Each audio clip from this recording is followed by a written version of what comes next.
Hear ye. Please take your seats as we are preparing to call this people's hearing for a factory farm moratorium to order. We now call this session to order. My name is Caitlin Golly, and I am an organizer to the Farming and Environment team with Iowa Citizens for Community Improvement. I'd first like to call up John Asprey, Chair of the Iowa Alliance for Responsible Agriculture, to provide an overview for today's proceedings. Hi, everybody.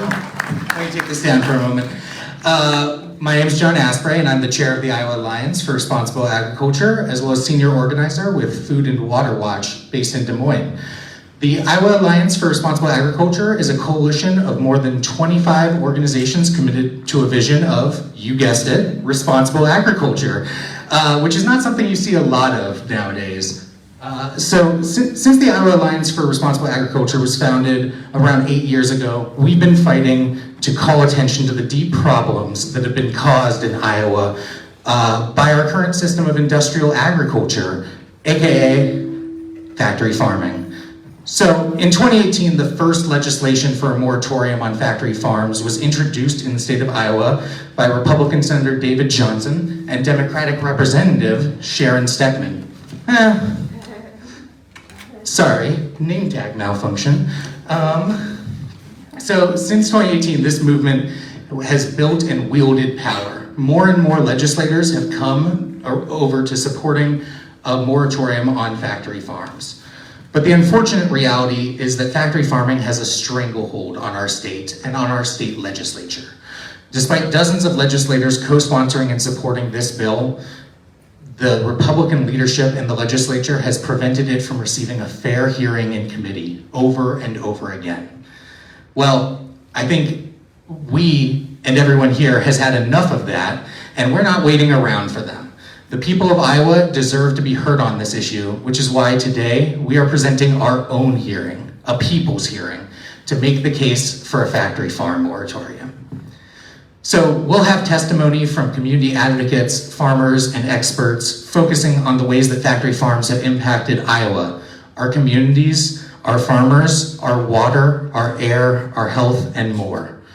But before we get this started, I want to acknowledge that the transformation of Iowa is a deep and historic issue, one that goes beyond simply agricultural practices.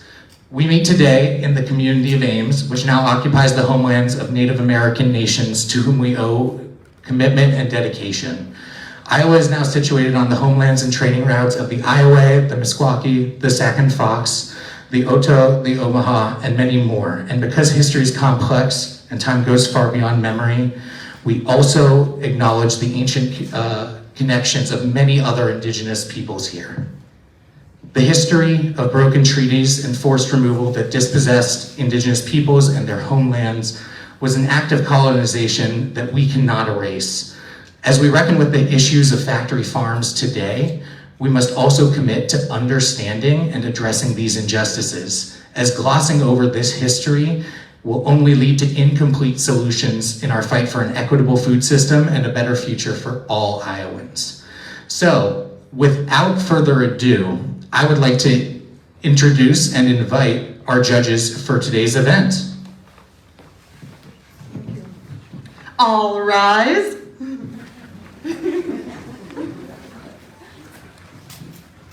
And our judges may enter.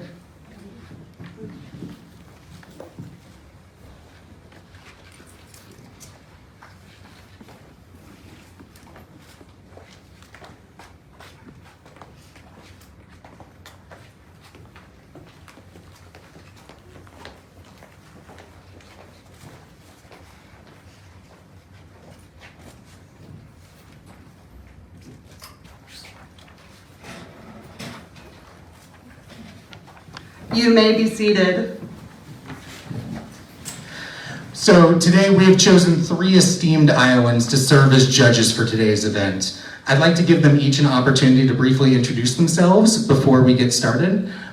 First off, I would like to ask Senator Claire Celsi to introduce herself. Thank you so much. Thank you all for being here today. It's such a nice day. It just says a lot to your commitment that you took time to be here. And I'm honored to be here. I was supposed to be Rep. Art stayed, but he is not feeling well today. He called me at 7:30 this morning. I said, of course I will be there, Art. So Art sends his regards. I'm here to replace him in this duty, but I'm with you all the way on this issue. I'm a state senator from Des Moines, have served in the legislature for 4 years, and running for re-election again this year. And as always, you know, one of the things that I'm campaigning for is clean water, clean air. So thank you for allowing me to be here in Art's place.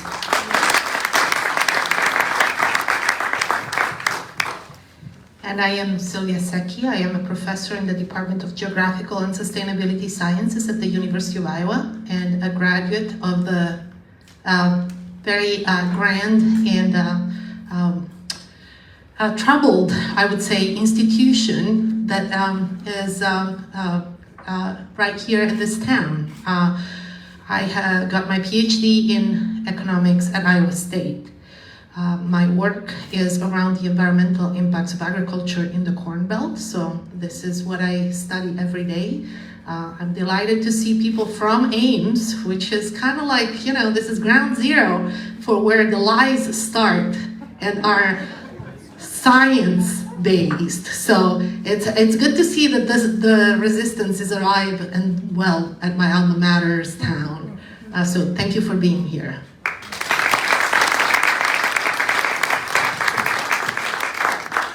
Hello, my name is Francis Thicke. My wife Susan and I have an organic grass-based dairy farm and crop farm, organic, near Fairfield. And I'm also a soil scientist by training, and I've worked at USDA in the past. Thank you, all three of you, for coming here today to hear the testimony of community members, of farmers, and of experts on the issue of factory farms and their impacts on our fair state. So with that, I will cede the stage once again to Caitlin to move these proceedings along. Caitlin? Thank you, John. We will now start with testimony from affected community members. First up, I would like to welcome and call up Joyce Otto of Poweshiek County to the podium. Joyce?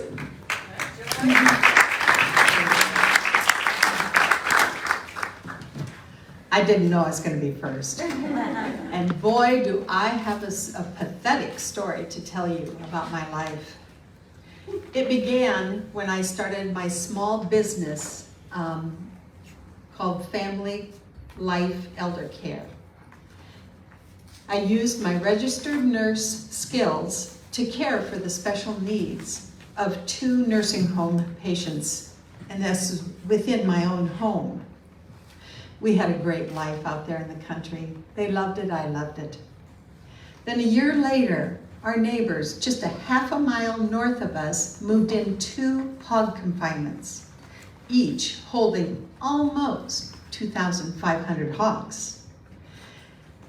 Now, I, as a good Iowan citizen, did not complain to these people about the hogs, but we did have drastic effects in our lives.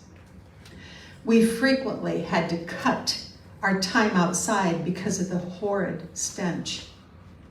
We no longer enjoyed eating meals outside because the patients weren't willing to share their meals with those pesky, pesky flies. The flies and the sudden onset of odors, it put a curse on our walks for exercise, our enjoyment of caring for flowers, garden, and birds, and just spending relaxation outside, gone. The odors sometimes were so heavy that you just stopped breathing. Now that is a survival instinct. Our own bodies say, quit breathing, this is toxic. And when we had those horrible times of heavy odor, it would actually penetrate into our house. We definitely didn't open up any windows forever. Because once you got that stench in the house, it took hours for it to go away. One patient started having such horrible coughing episodes. She would turn purple, vomit, break out in profuse sweating. And afterwards, she was so exhausted that the rest of her day was gone. She had no energy to even eat. Within a year, she was diagnosed as having asthma. She was on continuous oxygen, had to take cortisone every day, and had to be on breathing treatments 3 times a day. Our entire enjoyment of life crashed with this threat of asthma attacks. I tried to bring these 2 patients more enjoyment by bringing out childcare to my house. 1-year-old and a 5-year-old, and it was a hit. Family life elder care was good again. We just couldn't be outside much. Then came a rude awakening call. It was a neighbor who was panicked. "Joyce, get down here. We're gonna have 10,000 hogs up here. And Prestige has got a DNR here to do an inspection. You have to come." I was so confused. At that point, I said, "Who's DNR? Who's Prestige? What inspection?" But I went, basically listened, and I learned a lot. I found out that that farmer was not the owner. He did not get the money from the sale of the hogs. I went home and I spent hours and hours of reading on the internet about huge livestock factories. And I knew the last thing that I wanted was 10,000 hogs. Further reading, I found out that the elderly, small children, those with lung diseases are especially susceptible to health issues being close to hog confinements. I learned that asthma can be caused by nearby hog confinements. I brought this woman out to live in my home. It took away her freedom of breath and good health. My grandchildren were high risk, so of course Mama found another child care provider. Realistically, my business was done. I did find out that Iowa laws protect corporations to do this to us. That hurts. At one point, I was so distraught that I just screamed, "Prestige has invaded my home and they're just killing us, literally." My story is not the only one. Thousands of Iowans live like this. We, the neighbors of the livestock confinements, are in a sacrifice zone. We lose the pleasure and the freedom of using our own property the way we want to. I lost my business. We lose the right for clean air. We lose the right for clean water. We lose property value. It's time to quit being losers. And we must go to our government officials and tell them that we deserve basic rights as Iowa citizens. We need a moratorium. That's right.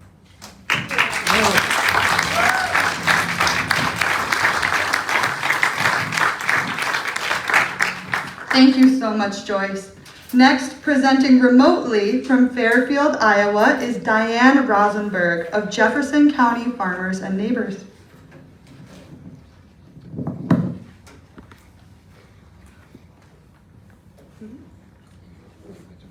Diane will be joining via Zoom. Just give me one moment. This is the first one of the day.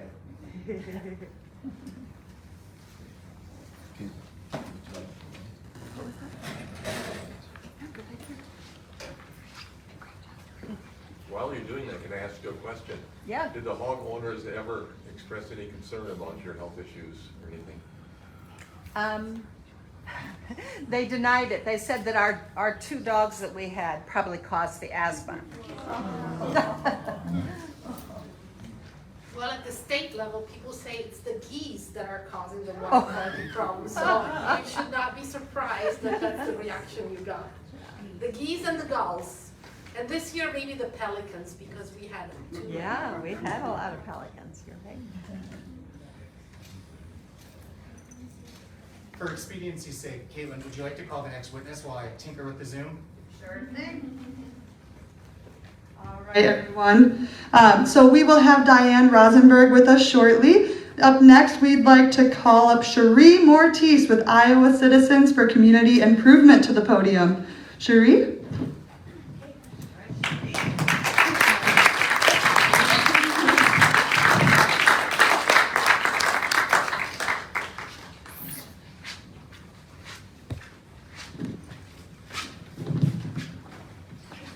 Good afternoon.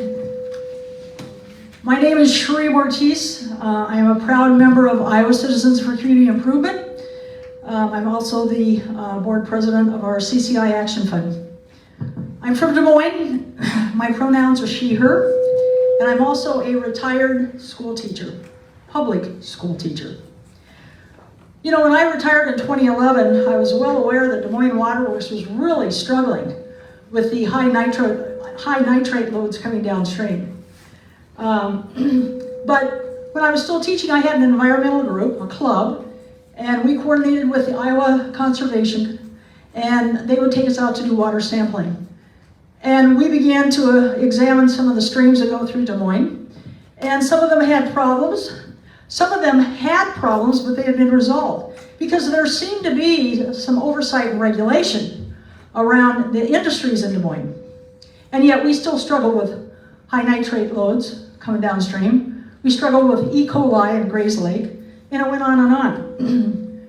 So, you know, this explosion in the CAFO industry running just roughshod over our Iowa landscape, in a way is no surprise because there still is no adequate oversight, regulation, or real penalties to discourage repeat offenders. We have a lot of repeat offenders in this state. So here we are today. Des Moines Water Works is again being forced now to turn on the nitrate filtering system that is highly expensive. And of course they pass those expenses off to us, the consumers. That ain't right. You know, the pig industry continues to enjoy this immunity from oversight. And so we're all kind of in the same fight, folks. Rural communities, your neighborhoods, our neighborhoods in Des Moines and the metro region, the suburbs, we are all in this same fight. And, you know, as you just heard from the previous testimony, people should not be forced to modify their life or be run out of their homes or run off their land because the air is so toxic and because the surrounding water and streams are contaminated. I know people that moved out to the country and hoped that their kids would be able to play in the local stream. So, you know, we have to stand united. We have to continue to look at where these problems are coming from. We don't have to look far, right? The Iowa DNR, the director, Kayla Lyons, was a big ag lobbyist before she became director. Before her was Chuck Gibb, pretty pathetic. And so that State Department has been bought and controlled by big ag, by the CAFO industry. The Environmental Protection Commission, again, is governor-appointed positions on that commission. They're all either directly related to the industry or very sympathetic. They're useless. You know, and then we have the big hog CAFO pig barons. Now, you know, I don't think that they are the least bit connected with the damage they're doing. I kind of think they don't care. Jeff Hansen, CEO of Iowa Select, lives in a gated community in West Des Moines. Bruce Rastetter from the Alden area, how much time do you think he spends in the Alden area? I kind of think he's jet setting all over the globe doing deals for Summit. That's what that's about. So they can buy our legislators, they can buy the governorship, but they can't buy us. That's right. Yeah. We have to continue to share what we know. We have to continue to build this base out. And we have to share our experiences and our stories, because that's how we win.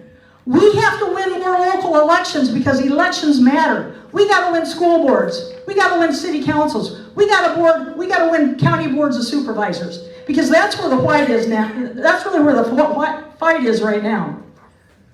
We can't back down. We can't turn around. We have to be in this fight day in and day out. And we are asking these good, illustrious judges to grant us a moratorium. So, I hope you're with me. I hope the judges are with me. You all with me? Are you with me? I say rise up. You say fight back. Rise up. Rise up. Rise up. And there's your evidence, judges. Thank you so much, Cherie. Now we do welcome Diane Rosenberg, virtually from Fairfield, Iowa. You are good to go, Diane.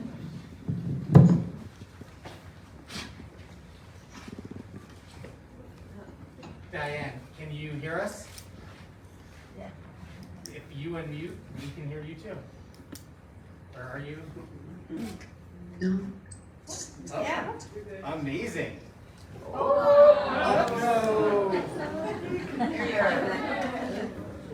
This is so delicate. Can you hear me? Yes.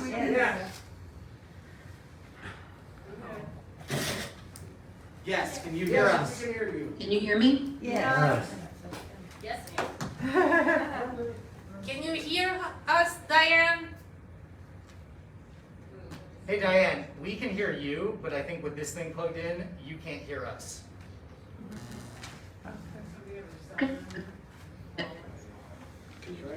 Hear me now?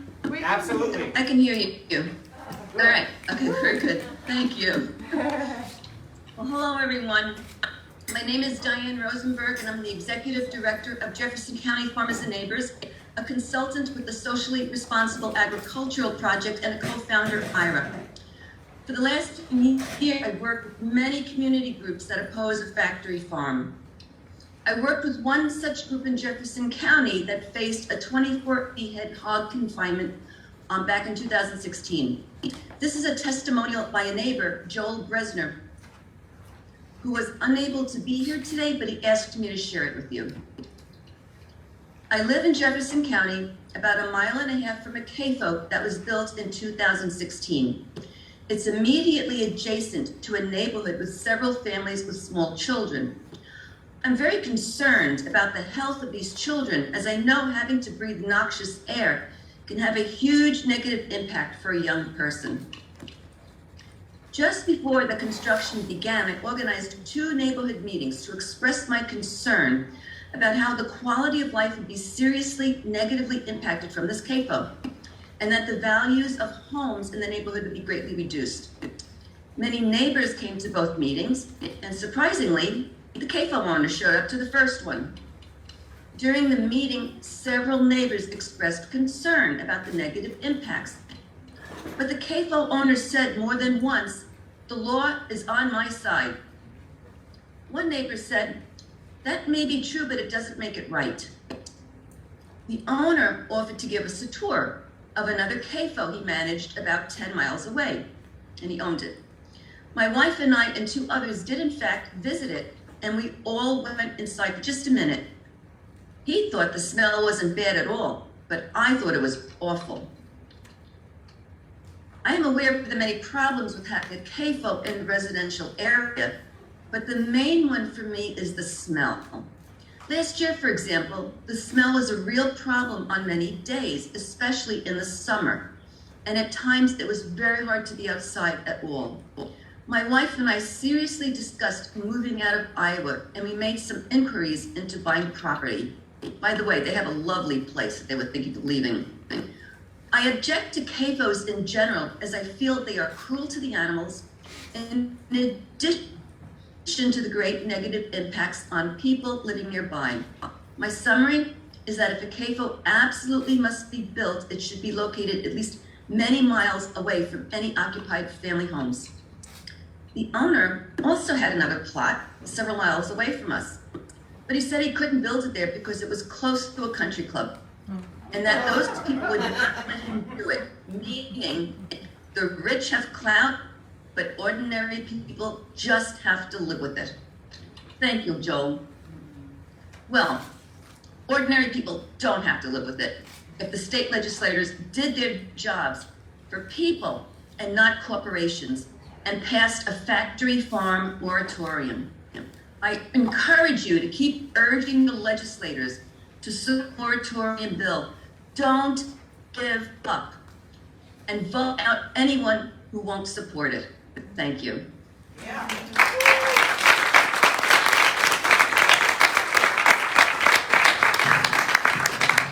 Thank you, Diane.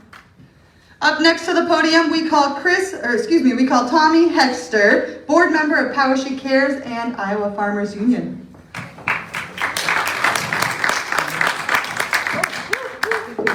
Good afternoon.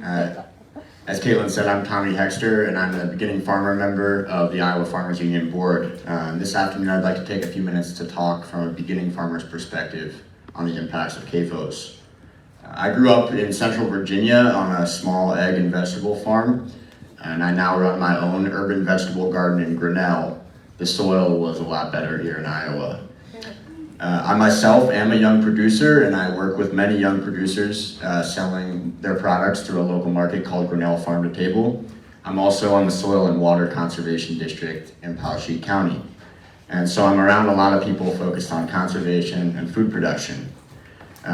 And I think I want to share their perspective. To many, our current system of CAFOs and monoculture may seem like the perfect storm. It's developed here in Iowa for a reason. We can grow all of the necessary grains to raise more hogs and egg-laying chickens than anywhere else in the world.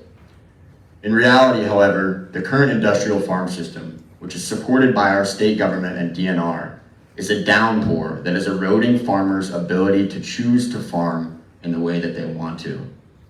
And as a young farmer, I can say with confidence that the thing that I value most is the choice in the direction of the way that I farm and the direction of the way the state will farm. Because if we have free choice, we will choose to do what aligns with our values. And that is where true fulfillment comes from. Who wants to do something that doesn't align with their values? I am here today to testify against CAFOs on the grounds that they have committed the crime of stripping farmers of their choice to uphold their values with their farming practices in our current food system. The first value is so big that it's in our state motto, and that is opportunity. We are called the Fields of Opportunity here in Iowa, and I know we're in Ames right now, but the University of Iowa has their slogan, America Needs Farmers. And Iowa is all about farming opportunity. That's why I'm here. On the surface, our state supports the idea of giving more and more farmers the opportunity to make a living on the land. However, that is not happening in practice.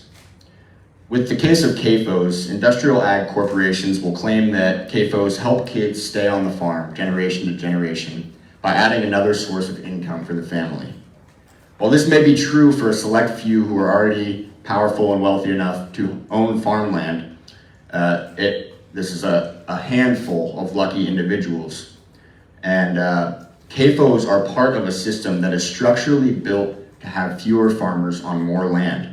Since 1950, the number of farms has decreased from over 200,000 to under 100,000 in our state.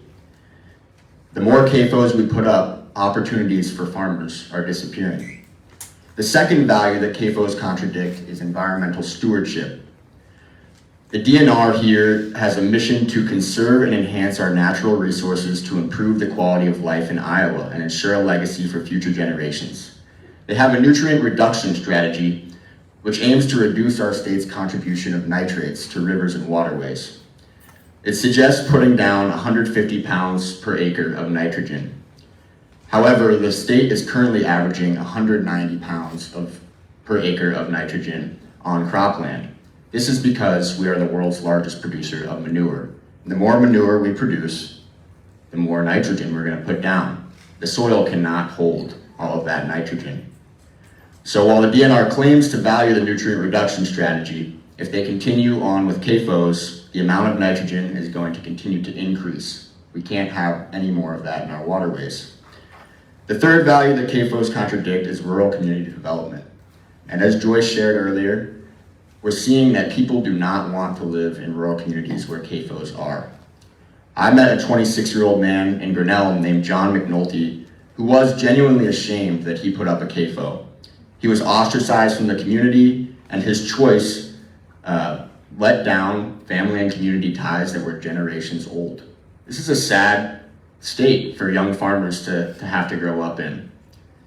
In conclusion, I'll put it straight up. We are openly acting against our values of opportunity, environmentalism, and community in this state of Iowa. And when our government is acting against our values, that is the sign of an ailing society. It hurts to be a part of that society. And that is why we are here today to share how CAFOs go against our values and seek out change. Farming is a public service, and as I work to become a farmer to try and protect the land and feed people, I feel that I should have the dignity and the right to choose rather than being pigeonholed into one style of farming. As a member of the Iowa Farmers Union, which is a farmer-led policy organization, I cherish my ability to be able to have a voice in the choices that this state makes. And so I thank you for hearing my testimony.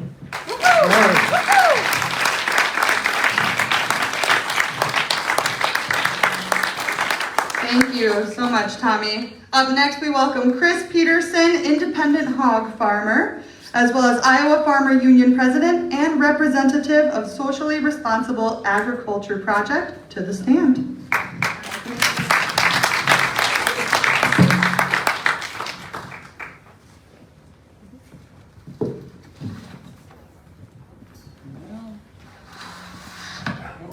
Get it right side up, right?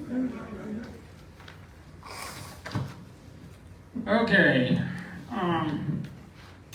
Chris Peterson, I've been an independent family farmer all my life, currently part-time. I'm still doing Berkshires, just got done farming 33 sows. I do organic hay, and like the introduction, I'm a regional associate for the Iowa Alliance for Responsible Agriculture, or Socially Responsible Agriculture, which steering committee of the Iowa Alliance I'm part of. So, among many other things. I'm going to talk about the impacts across the board, but specifically going to focus on the impacts of family farm agriculture and consumers to a certain degree. So, over the years, I've lived to see the consolidation, the concentration, less competition. All this caused by a runaway, unmanaged economy in my mind. It's across the board in every industry now. But it's been prevalent in agriculture for many, many years in many farm bills, and the government seems to be part of the problem. So, what has happened is compromised our ability as small business people and family farmers to do our business. It has also, by the way things have went, compromised the consumers. And by that I mean they don't know. And they're so busy with their lives trying to keep their heads above water, working 2 jobs and everything else. They don't educate themselves on the food issues. And as an example, labeling, country origin labeling, Brazilian beef, as long as it's processed in the United States, is American beef. How you like that? You go to the grocery store and buy this stuff, you don't know what you're getting. So, all this has happened and all this has been done to discourage and diminish family farm agriculture. But the speaker before me, Tommy Hector, I'm very proud of him and what he's doing. There's hope. The family farm, over the years, pig farmers, independent pig farmers, 92% of us are gone. The only reason I survive is I do niche marketing. They've destroyed the market. They've created monopolies, the big packers, you name it, food shelf space, you name it. They've done everything to pad their pockets, so to speak. They've ruined the market. That's why there's no chance for independent livestock folks anymore trying to make a living. I don't care if you're talking cattle, pigs, chickens, or whatever. You gotta get in a niche and hope to survive. The industry model, which government goes along with it for whatever reasons. The contracts, they're treated as workers. That's it. The antibiotics issues. 80% of the antibiotics in this country goes into livestock. 82% of the antibiotics used in pig farming is used to promote growth, not to cure sickness. Rural neighborhoods, neighbor against neighbor. Animal welfare in the industry. Okay, let's cut their tails off so they don't bite each other's tails off. I like that one. I'm a family farmer through and through, so I don't go along with what's happening in agriculture, and I guarantee you I will fight these people till the day I die for what they've done to our family and what they've done to every farm family in this country. It's wrong. Totally wrong. That's why I stand up for a moratorium. I have from the beginning. I'm a co-founder of the Iowa Alliance along with Diane Rosenberg. We will fight these folks. We will get a moratorium. I'm tired of Iowa being sacrificed. It's been a free-for-all.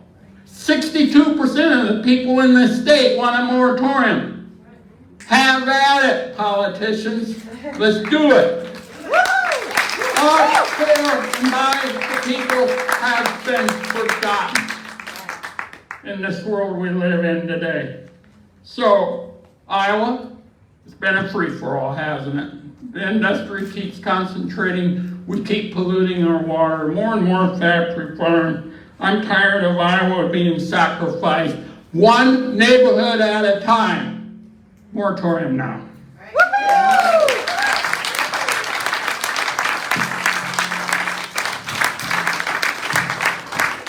Thank you, Chris, and thank you to all of the community advocates and farmers who have testified today.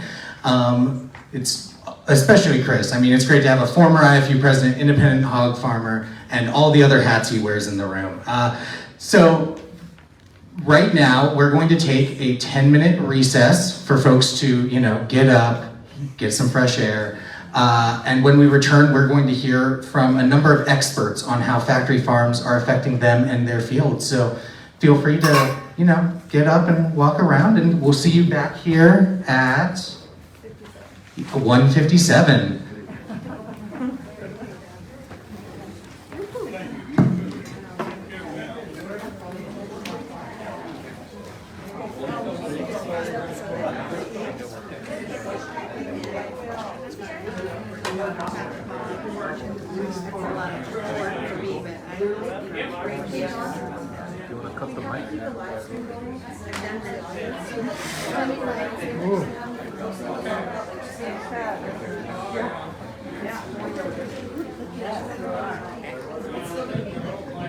One public service announcement, the live stream will continue to show the stage, but if you're chatting about your personal life, maybe give the camera a wide berth. Yeah, feel free to chat, maybe like 20 feet away from the camera. I've been up in the back row.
Did you hear most of these?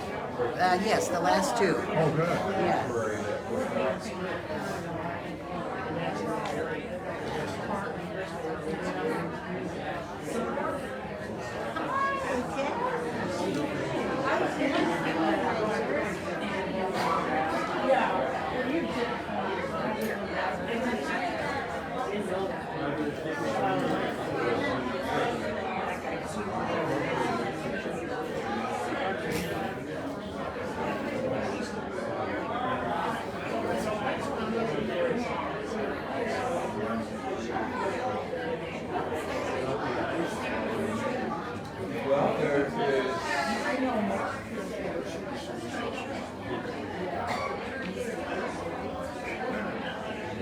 There'll be, the lunch will be,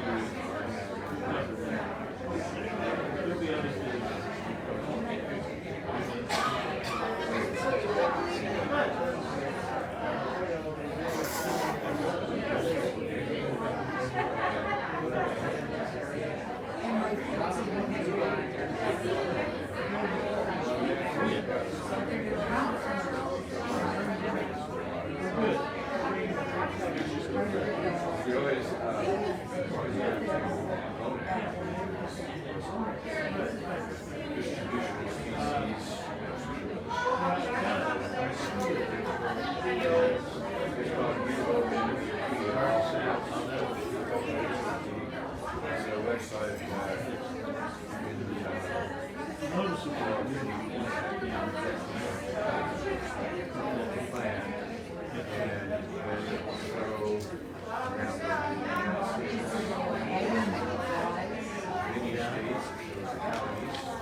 Well, it has green, usually green, in the bar.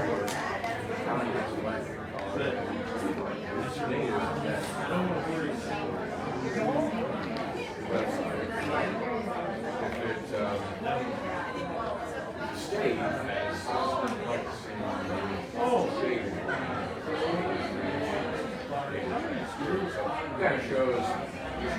at the state level. And if it's green, then again, it's supposed to be yellow color comes out. That's not signed. Blue color is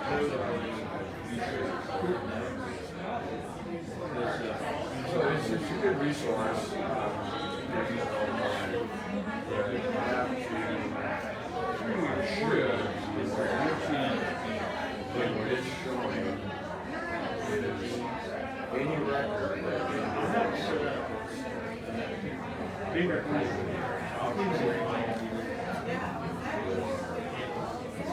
by somebody.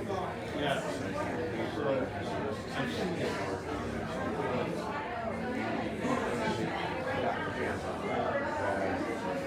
So that's one thing.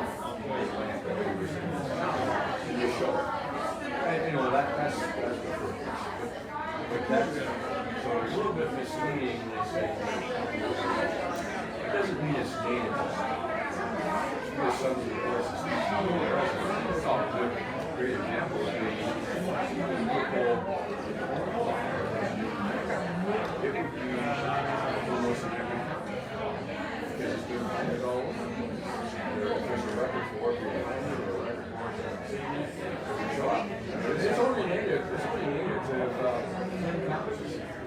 It's widely,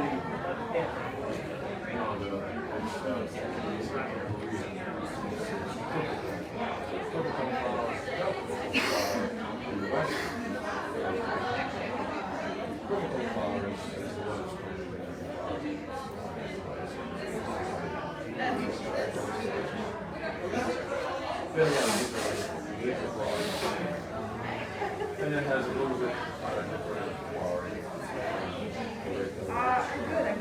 But no, so you and there's been many times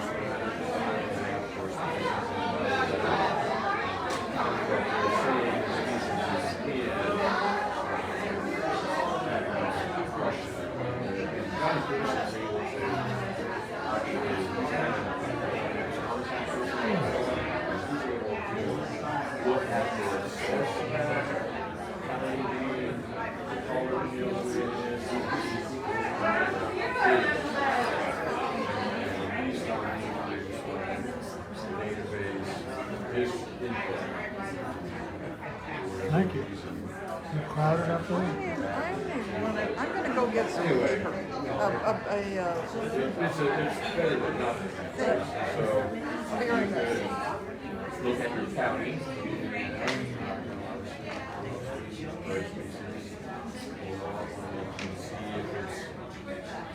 Just going to be there.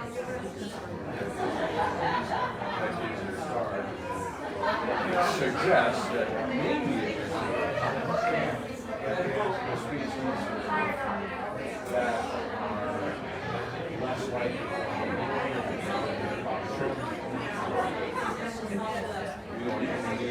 species that are just kind of off.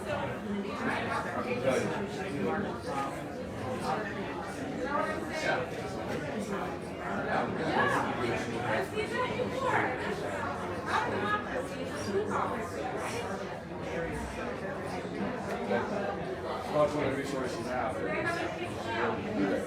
So, at least that's the start. I don't think so, but there's pretty good information about the wetlands.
All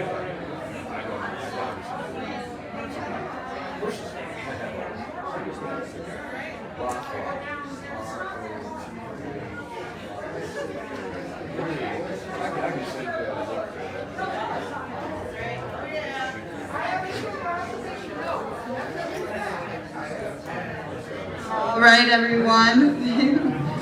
Our break time is coming to an end. Please come back and find your seats as our second half of this court session will begin.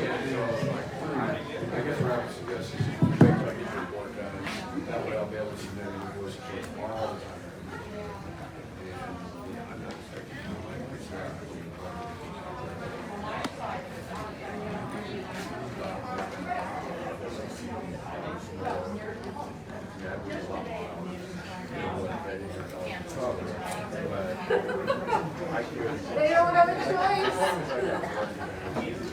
Too late. Deal with it. We'll see.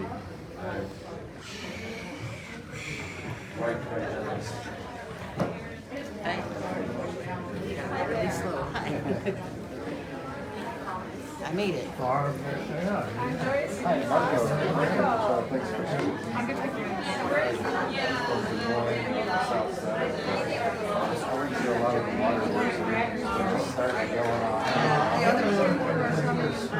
First, really notice they're having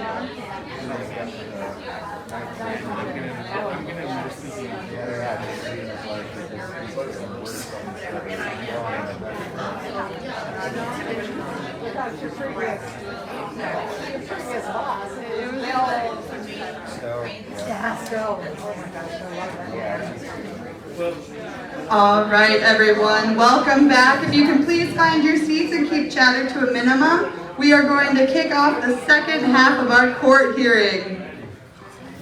Thank you. First, to the stand of our expert testimony, I would like to welcome Joanne Muldoon from Women's International League for Peace and Freedom.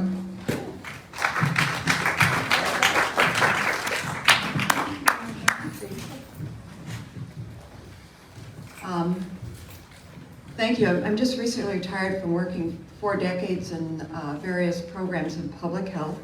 So I've been assigned today to talk about the health aspects of CAFOs. Both globally and locally, CAFOs pose a health threat.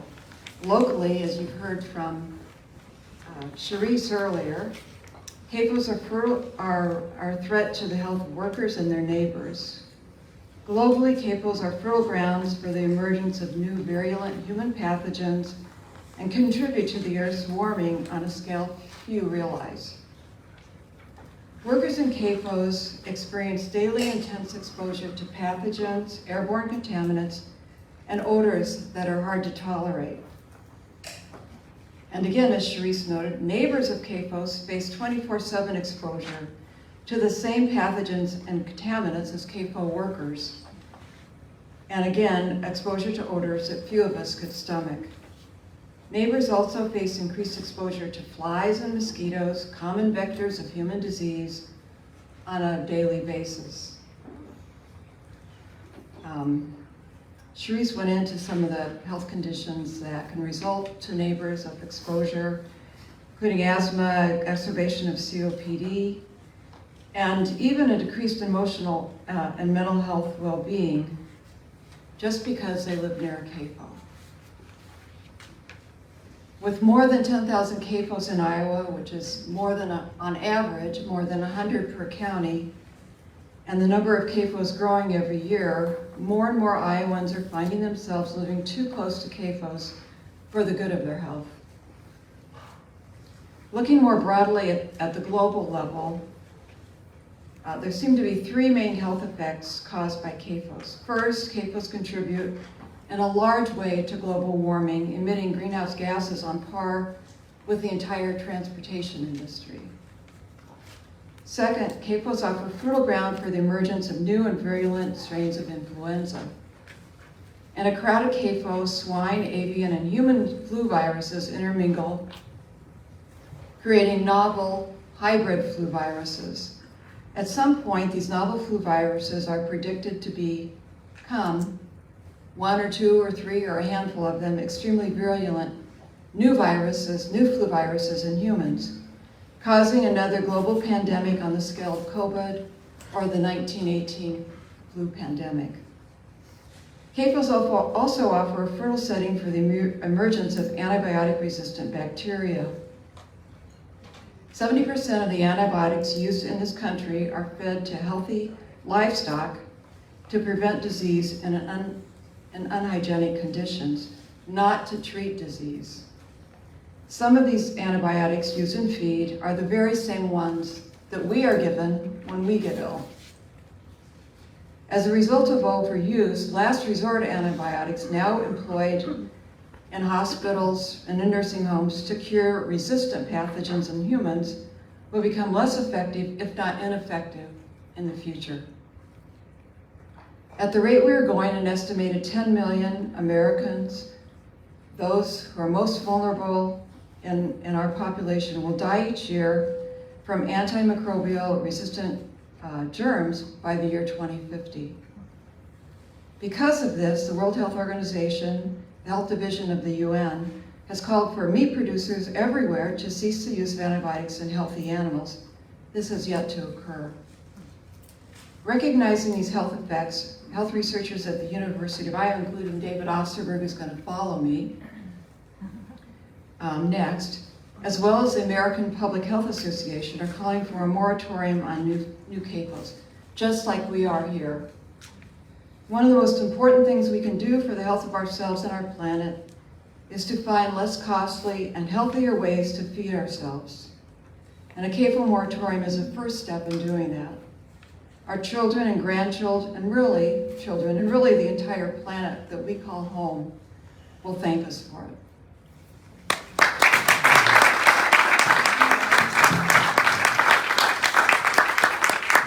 Thank you so much, Joanne. Judges, do you have any questions for Joanne?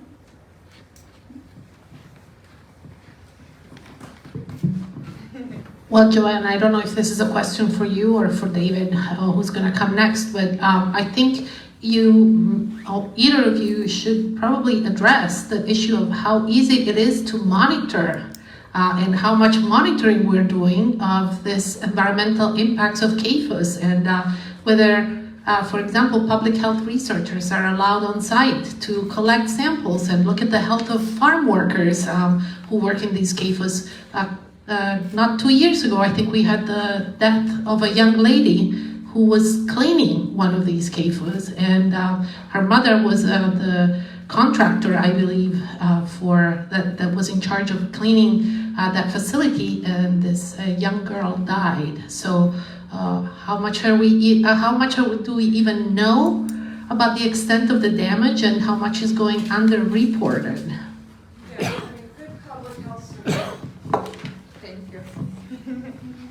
Would you like to respond? Good public health surveillance would dictate that CAFO operators would be required to occasionally sample to see what's in their facilities, and to see what their workers and what their animals are carrying around.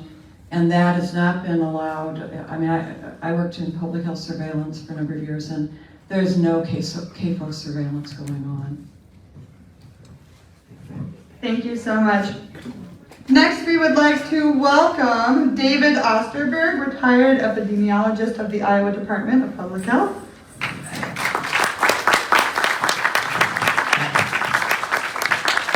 First of all, I am not an epidemiologist. I was at the department. I was at the College of Public Health at the University of Iowa for quite a while.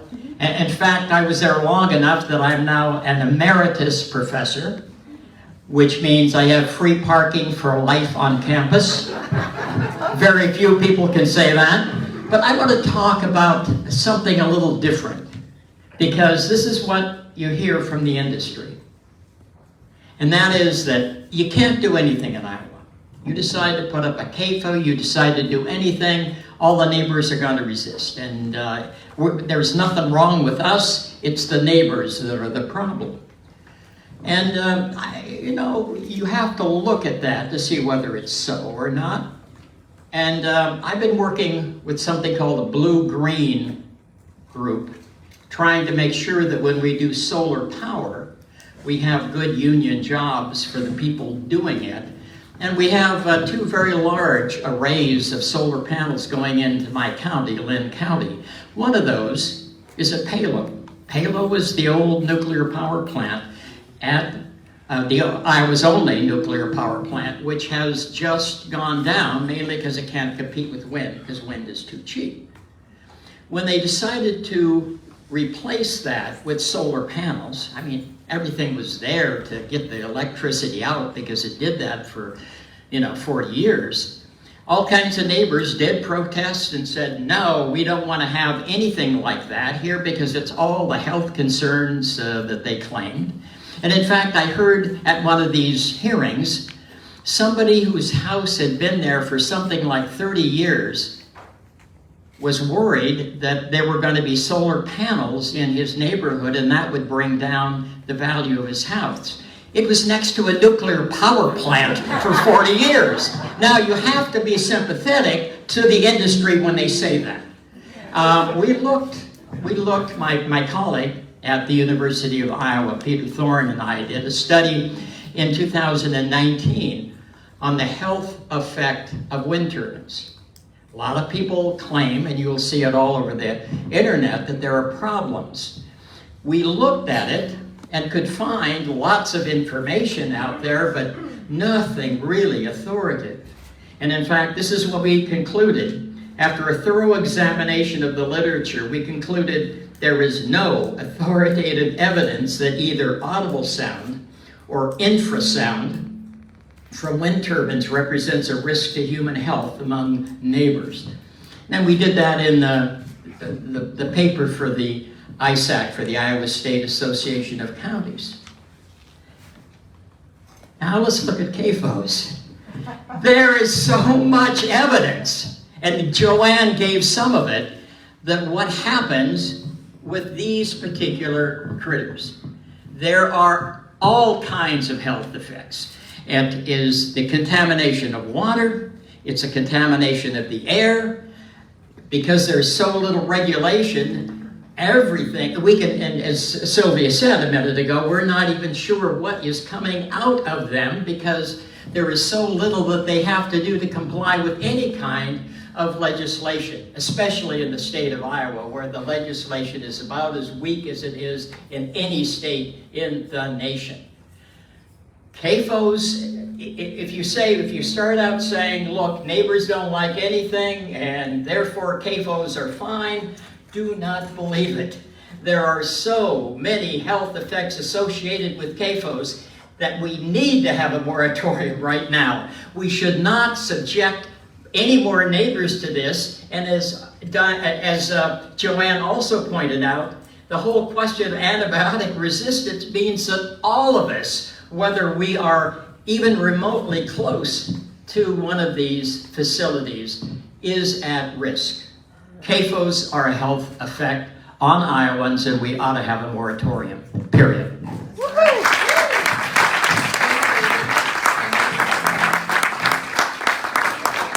Thank you so much. We do have a question for you, David, if you'll stick down here. Thank you. David, you've been a state legislator. Why is it that CAFOs with all these health effects are ignored by state legislators?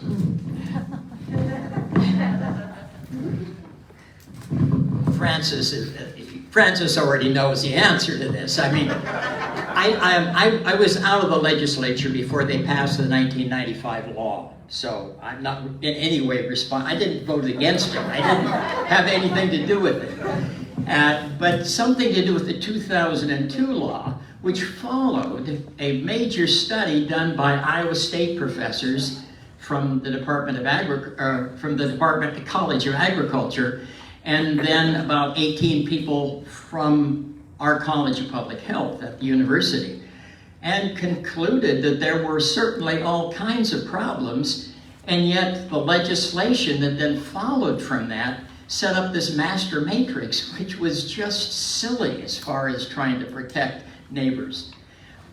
They are very powerful, and It's amazing to me that a state legislator who represented a rural area, as I did, Cedar County was in my district, would hear again and again from people who might be their friends, but yet it was just decided that nobody was going to touch that issue.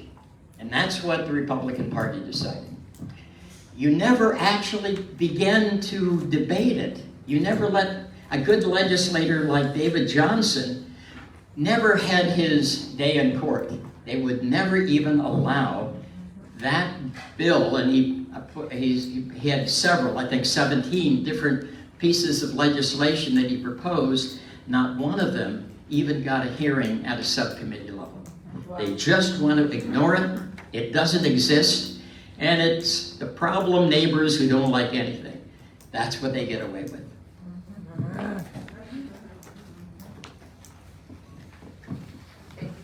Thank you. Thank you. All right. Next up, we'll invite Mike Delaney, founder of the Raccoon River Watershed Association. Wow, I feel like a lightweight. I am a lightweight, but I do have a story for you. In 1988, my family and I bought a little piece of land on the North Raccoon River.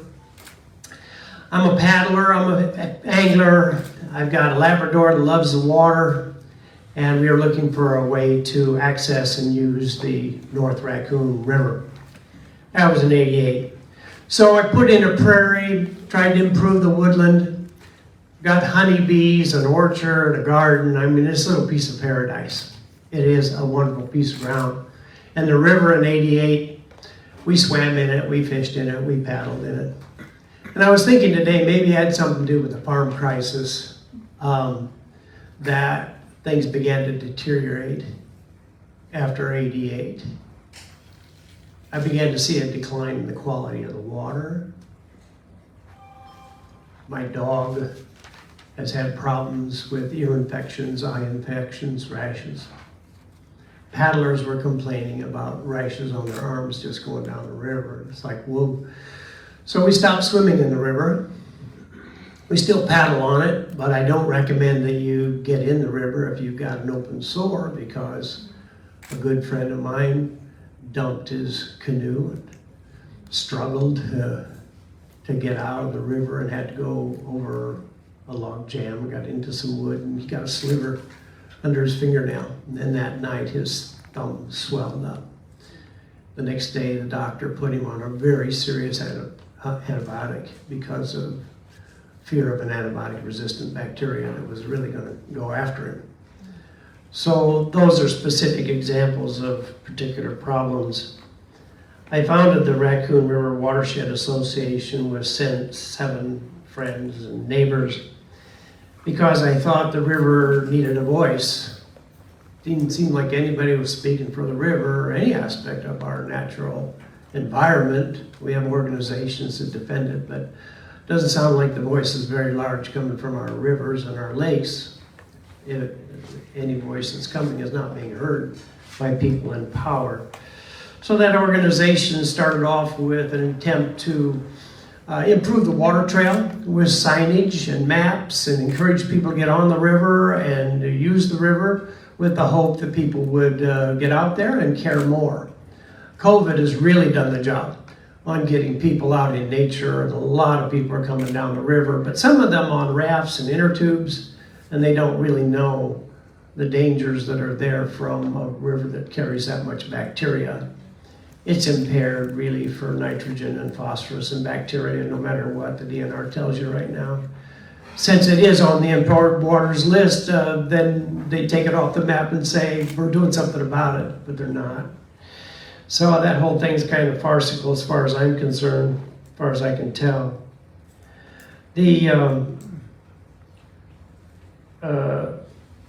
I guess I've mentioned a few things, and I wanted to say also that we've been out testing the water recently. The U.S. Geological Survey has 3 locations on the Raccoon River where you get real-time monitoring of nitrogen levels. Soybean Association has tested the water. Des Moines Water Works has got data. Iowa Water did a lot of testing. So we have a lot of information about that river. And of course, with the Hydrological Institute now, we have a lot of information about the problems in our water. But that doesn't mean that it doesn't mean that our legislature or other agencies are responding to the information we've got. Matter of fact, we continually hear that, things are getting better, farmers are doing a lot of stuff, and blah, blah, blah, but things are getting worse. So we've been doing some testing. I was testing yesterday 20 sites upstream of Squirrel Hollow, which we're concerned about because of a confinement that's going in above there. And we found nitrogen levels between 20 and 50 milligrams per liter. So it's no wonder that the waterworks is struggling now to try to get the nitrogen out to the level that people can consume. So we're, the Raglan River Watershed Association, the Isaac Walton League, a lot of organizations are trying to do something about the conditions of our rivers and lakes. But we certainly are not getting much help from the Iowa legislature or any of the agencies that are supposed to be monitoring our water or making improvements in that water. So that's my personal story. I'm still at it. I still hope we can do better than what we're doing currently. So Mike Delaney, I'm with the Isaac Walton League and a proud Iowan.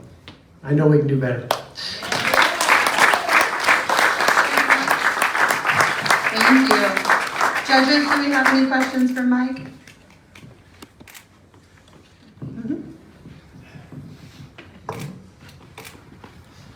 Well, if Iowa is ground zero, the Raccoon River is the core of ground zero of the sacrifice state, as Bill Stowe, may he rest in power, called us.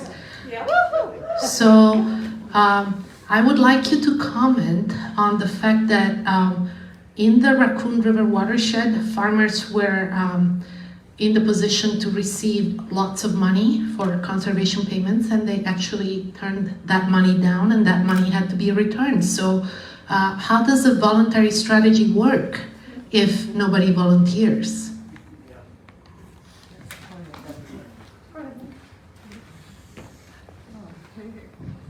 I think everybody in the room knows that the voluntary strategy is not working. The nutrient reduction strategy is not working. I read Chris Jones. He makes people very unhappy because he's very direct.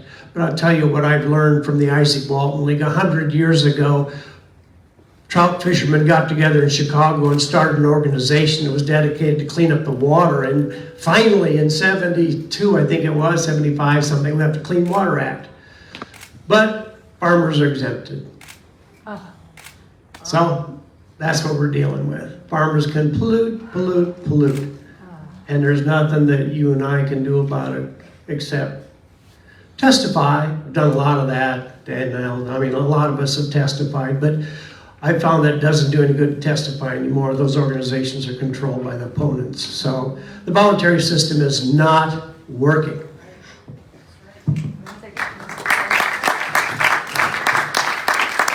Thank you again, Mike. Up next, we have virtually tuning in Sean Camp, the co-founder and executive director of Iowa Farm Sanctuary.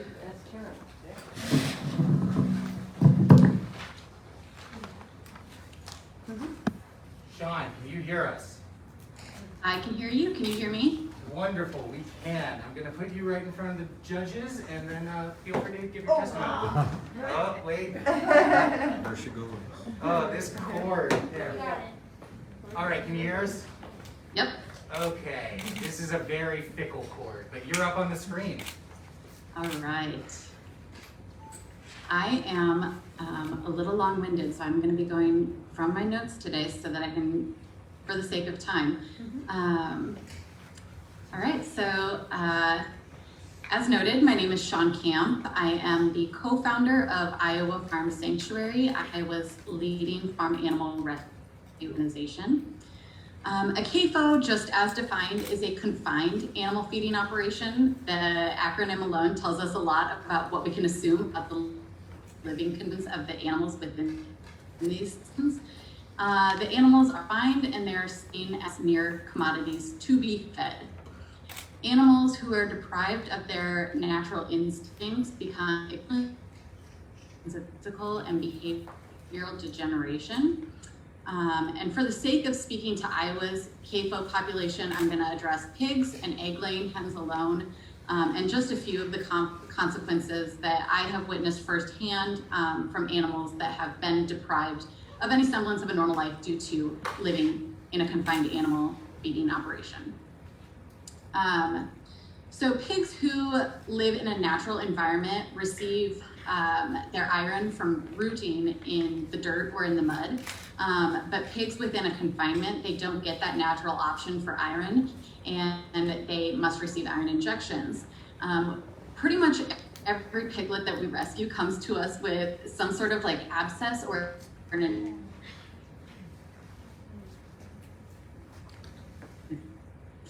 infection. In most cases on factory farms, the needle is used for cleaning or without disposal for multiple animals. This not only increases the odds of spreading disease, but also blunts the needle, making each injection more and more painful for the neonatal piglets. Our pig George, who fell off a semi on his way to slaughter, would repeatedly roll and unroll his tongue, which is a known physical that he had endured restricted animal welfare. You'll often see that documented, not only in animals within CAFOs, but within zoos as well. George and Glitter are two pigs who became temporarily lame from living on the slated floors that you see within confined animal feeding operations. The floors are so that the urine and feces can fall through without having to be mucked like you would see on a regular traditional farm. And particularly terrible for a cloven foot animal like a pig. And these pigs, when they come to us from CAFOs, they're lame, and when they do stand, they have to tap from side to side to reduce the pain that was caused by standing on the floors. So they have this almost, it's like a trained behavior they've had to do it their whole life. So when they come to us and stand on solid floor, they're shifting their weight as if they're still on a slated floor, reducing the pain. The floors also cause injury and death to the pigs. We have a pig named Hope who came to us after she became lodged in a floor. A sow stepped on her head and crushed her skull. She had to break her entire toe off in order to free herself from further harm. To this day, she still has a hole where you can see where her skull was broken, and she has and egg-laying hens, they're kept in complete darkness and often deprived of food for weeks at a time to allegedly increase egg production. The lack of sunlight and overproduction of eggs causes extreme nutrient deficiencies, which leads to a host of health issues. A lot of times we think that these hens just produce eggs, but that is not the case. They have to be stunted and stimulated and manipulated into producing the amount of eggs that are needed to keep up with CAFO's need. Maureen is a hen who came to us when an egg CAFO was closing down. The farm was gassing upwards of 40,000 hens that they couldn't take to slaughter due to COVID. This was in 2020 when slaughterhouses were closed. The egg hen production was too low to be considered profitable for the farm, so they resorted to slaughter. And as a last-ditch effort to collect their final eggs, Maureen and 40,000 other hens were kept in the dark without food, and they were kept in pens that were about the size of an iPad, upwards of 12 hens per cage. Some had 10, 11, 12. When we arrived, there were multiple dead birds. There were also living birds that had their toenails were so long because they hadn't been tended to, they hadn't been able to get out of their crates. Their toenails had grown around the crates, and they had to be cut out or left behind to be gassed. The dead birds were being cannibalized, which is very unnatural behavior for chickens. And all of them were temporarily blind upon rescue from being held captive in dark sheds.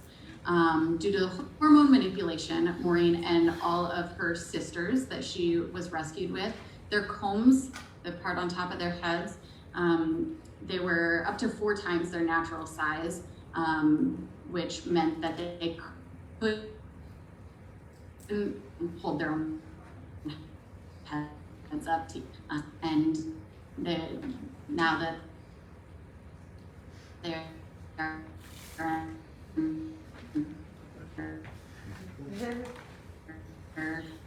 their homes have shrunk significantly.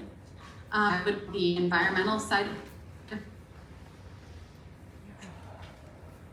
effects on the intentional done within confined animal feeds. We lost you for just a moment, Sean. Okay, a paragraph. So what I was saying is everything that I kind of addressed above were things that I would call environmental side effects of CAFOs for the animals. So things that affect their natural behaviors or their overall health.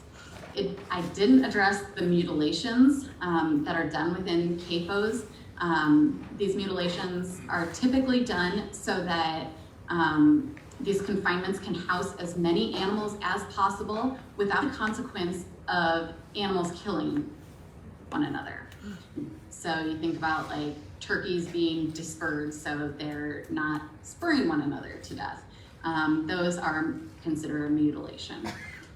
One of the most horrific bits of information that you might take away from it is that in animal agriculture, anything that is considered common practice is also considered legal.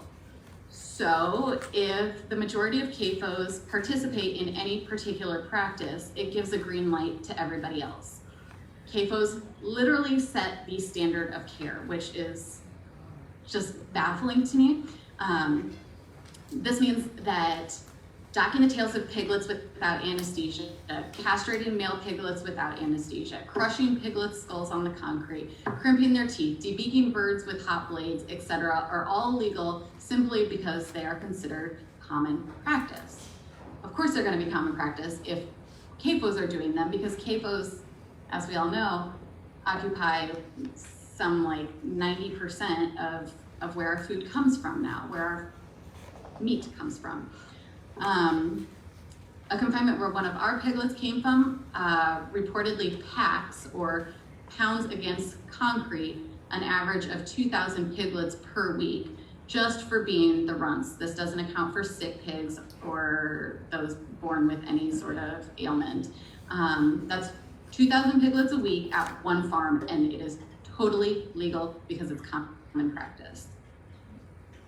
My final thought here is, of the millions of farmed pigs and chickens in Iowa, they are rarely seen by us Iowans in daylight, unless we have the heartbreaking experience of locking eyes with an animal on their freedom ride to the slaughterhouse. They are experiencing sunshine and fresh air for the first time in their abbreviated lives.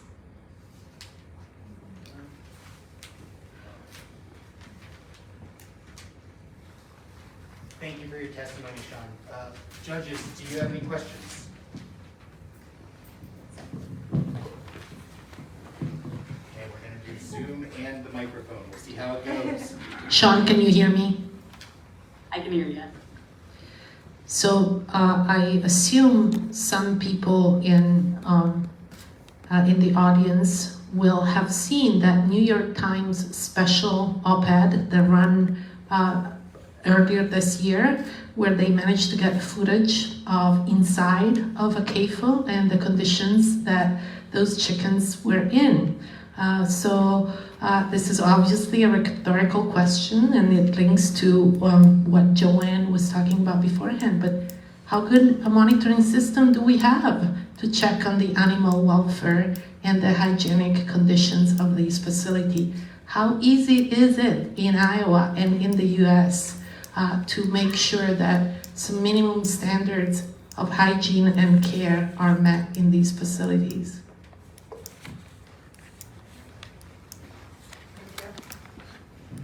Sean, are you still with us? I'm still here. Did you hear the question? Would you like an answer Yes. to that, or was really Yeah, answer it. did I hear which? Okay. I think when animals are simply a means to an end, you're not going to get your excellent standards of welfare. Especially when, as I'm sure some of you have addressed, we are employing individuals who are otherwise unemployable. So these people are not to ensure that the animals are being taken care of. They are paid per volume, per weight. There's just no room for welfare. It's all about a means to an end and being profitable.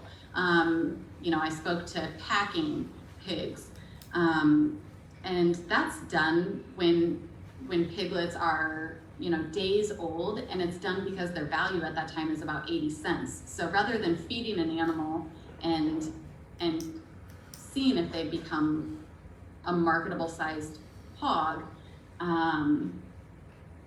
they would just rather cut their losses, beat them against the concrete, and literally throw them in a dumpster. So I don't think there's truly, I just don't think there's room for animal welfare within a confinement setting. The two are just, they're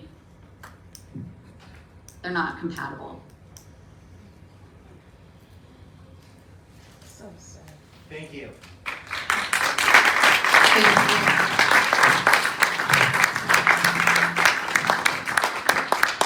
Up next, we'd like to call Christine Novus with the Great Plains Action Society to the stand.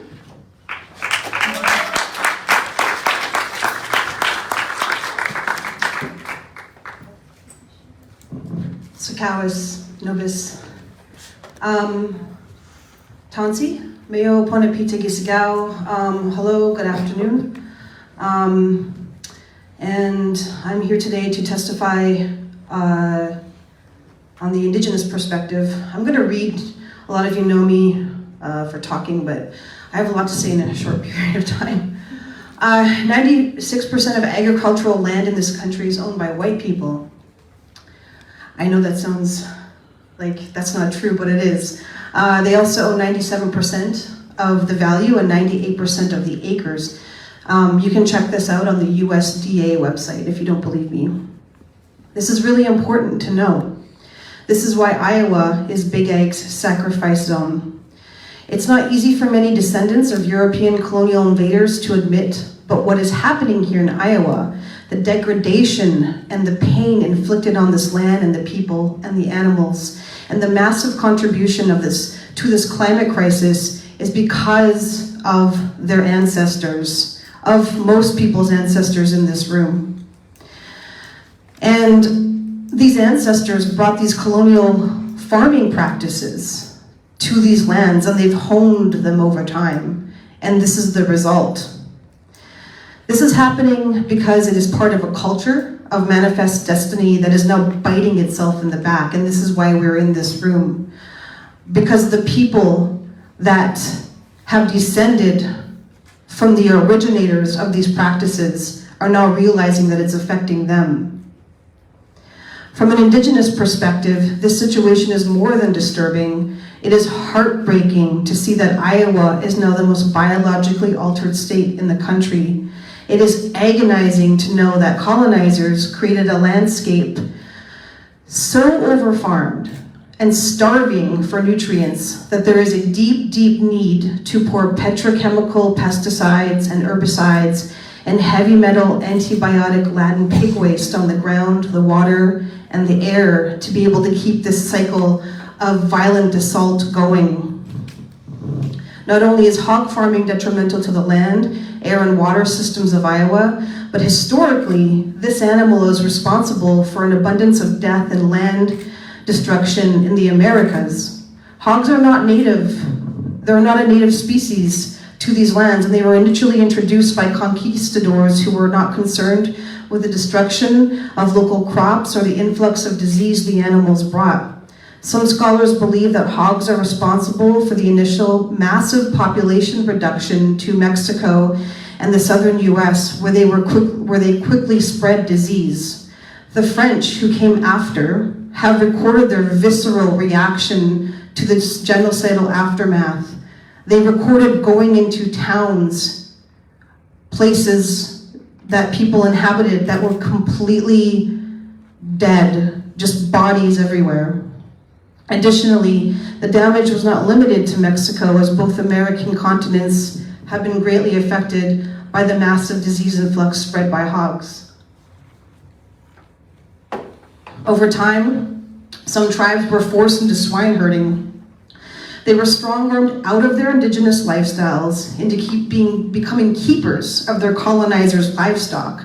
Franciscan monks have records detailing their approval of raising swine and its many benefits, so it's a really civilizing thing to do. And yes, some tribes did benefit from raising these animals. However, hogs were either liked or disliked, but they were dependent. Some embraced them due to necessity, while others thought they were dirty due to the devastation caused by sickness and the destruction of native plants and indigenous ways of life. These animals are still affecting our health in many ways. I mean, that's why we're here, but I also want to talk about how Native Americans suffer from the highest rate of diabetes in the country. The rise of this disease is a direct correlation to the rise in obesity, and this statistic holds true for Americans as a whole, especially as populations across the board move into a state of obesity. Americans have been forced into a high meat, sugar, fat, and processed food diet due to a lack of access to healthier foods. Many inner city neighborhoods, rural towns, and reservations are now deemed food deserts, since pork is one of America's most largest commercial meat products and most accessible foods. So it's inexpensive, and poor people buy it, and it's really not the best to eat all the time. Not only are CAFOs terrible for the immediate surrounding environments and our diets, but the history of this animal on Turtle Island is sad and disturbing. I say this to the majority of Iowans, to the descendants of European colonial invaders: decolonize farming. Not only is it time to forcefully release the death grip that corporate entities have on our Iowa government, but Iowans themselves need to come to a reckoning. Recognize your ancestors' place in this horrifying situation, and that it is not just large corporations carrying out these devastating practices.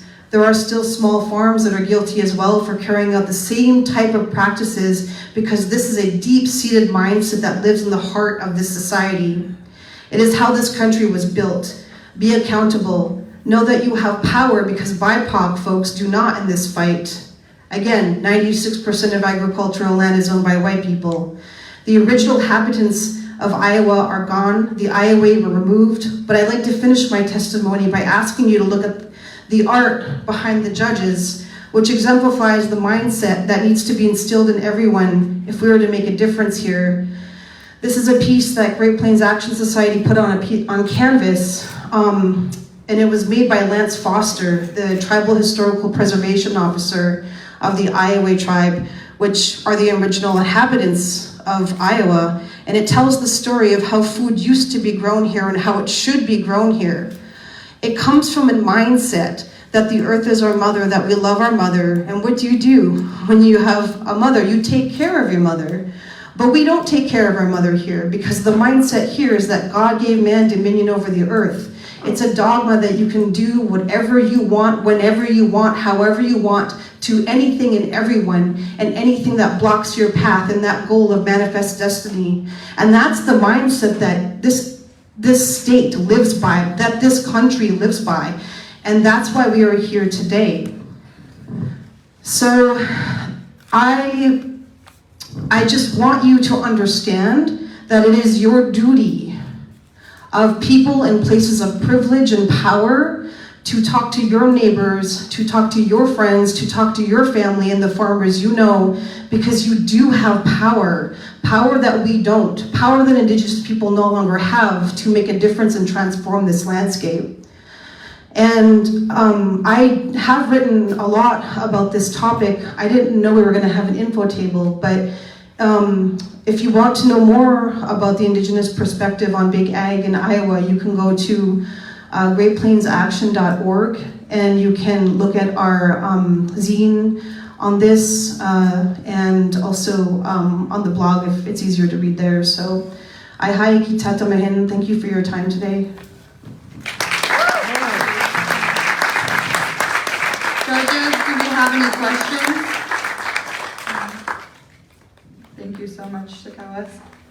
Up next, we're going to welcome Patrick Bozold from Move to Amend to the podium.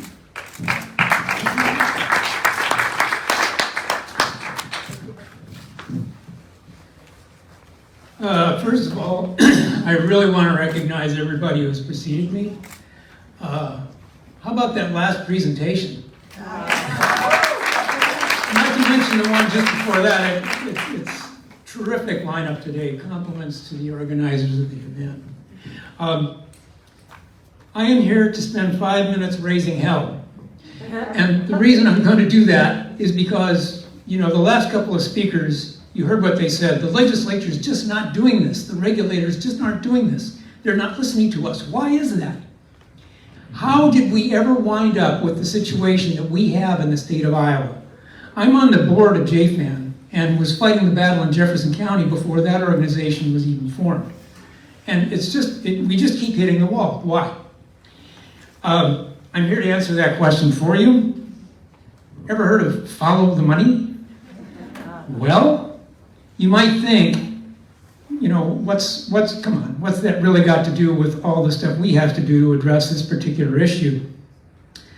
It seems to have everything to do with it. House File 519 was mentioned a little earlier. That was bought and paid for by special interest money.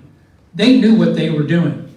There were people in the legislature who tried to stop it. It was way too powerful. They had too much money behind them. They got their bill. Ag land was exempted from local control, and whammo, the floodgates were open to confinements. The rest is history. In Iowa, in 2019-2020 election cycle, State House of Representatives, 100 seats, $30 million in campaign money was collected and spent. 1 year. The Senate, 50 seats, $11,500,000. No offense to the legislator who is here. I don't take any of that corporate money. Okay, good. A round of applause, please. How many of your fellow legislators can say that? You'll have to ask them, but I'm guessing lots of them do. Right, especially when you get into the committee chairs and so on. Dave Osterberg spoke a little earlier. He could do a campaign, spend, I think he said 12 to 15, maybe $18,000. The seat that he occupied now goes for $350,000, ladies and gentlemen. And the thing is, take a look at the history of what has happened to people and laws that have tried to put a stop to this. All declared unconstitutional. It's because corporations have First Amendment free speech rights. The same rights that we do, okay? In terms of CAFOs, just for the judges especially, Kim Reynolds, $300,000 in campaign contributions from Iowa Select. Well, when the slaughterhouses were hothouses for COVID, and the question was coming up, you know, we should close these things down, this is nuts. Why did they keep going? Well, Iowa Select happens to have given quite a lot of money to Kim Reynolds, and when the question came up, well, are we going to stop slaughterhouse production, which would mean that they'd lose Lord knows how many millions of dollars in the CAFO industry, Iowa Select in particular, it ain't going to happen, and it didn't, okay? That is money talking in politics. It's everywhere. there's two things that are involved here, and the thing you need to know is there are solutions. Last week I was up here in Ames, picked up the paper. We just finished the primaries, and Mike Franken won the Democratic nomination. By primary election day, Franken had outspent Abby Finkenauer, the leader in the beginning, roughly 5-1 on television and digital advertising, helping to close the gap in name recognition he faced at the race's outset. Who gave that money? What are they expecting in return? Let's just say we get a Democrat replacing Chuck Grassley. What can you expect from somebody who's taken that kind of money? These are the questions we need to keep asking ourselves. The reason I was asked to come here today is because it's the least apparent issue in this entire discussion, and it is probably the one that affects the outcomes the most. So, here's what I need you to know. There's an organization called Move to Amend that has long since recognized this issue. They are supporting a We the People constitutional amendment to the United States Constitution. That will do two things. It declares, first of all, that governments shall regulate finance in political campaigns. It gives that will give we the people the right to say, you can't take $1 million or $10 million or $100 million from special interest and industry groups that will then proceed to say, you'll do what we say, we'll keep you in office. If you don't, we'll support your opponents, you're out. It works. The other thing is they have constitutional rights. The second half of this amendment says that corporations are not natural persons, and as such, they no longer have the right to any constitutional rights. First Amendment, Fourth Amendment, Fifth Amendment. Yeah.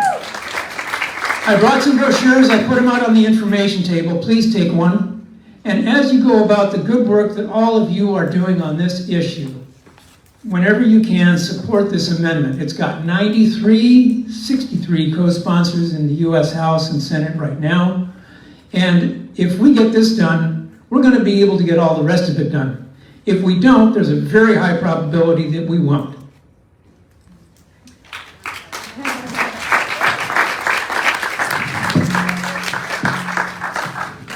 Any questions for Patrick from the judges?